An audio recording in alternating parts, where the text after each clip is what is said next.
Hi everybody, Neil Kravitz here. I hope you're enjoying these daily clinical pearls. This clinical pearl comes from a question that I received on a previous video, so keep these questions coming. They give me great ideas to talk about. So the question is, what do you do if you're struggling to prevent debonding on second molars, bracket breakage? Well, I think everybody has this problem, which is why a lot of orthodontists mistakenly do not get on the second molars. They don't want to deal with the emergencies, but I think you should be committed to second molar occlusion. It's part of your professional standard of care.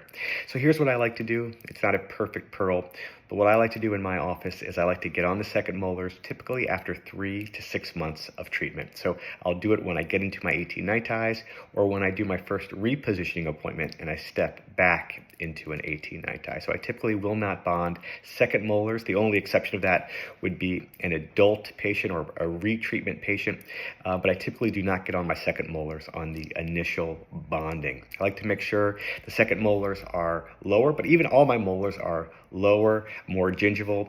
I think a lot of times we bond those brackets too occlusal, and it requires us to do occlusal turbos, which can be very uncomfortable that far back into the fulcrum, and patients do not like second molar turbo placements. It's very uncomfortable, almost impossible to eat. So I like to make sure the brackets are a little bit lower. I like to make sure I'm putting them on later on in treatment, and I usually will do it when I'm in an 18 night tie.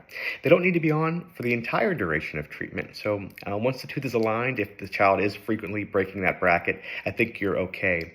But I think the pearl here is you should get on them. You should be committed to getting on those teeth. You don't need to put them on right away, and you don't need to keep them on for the entire duration of treatment. But second molar alignment is critical to successful retention. Let me know what you think about this pearl. Thank you guys so much for subscribing to this page. Thank you for supporting the JCO.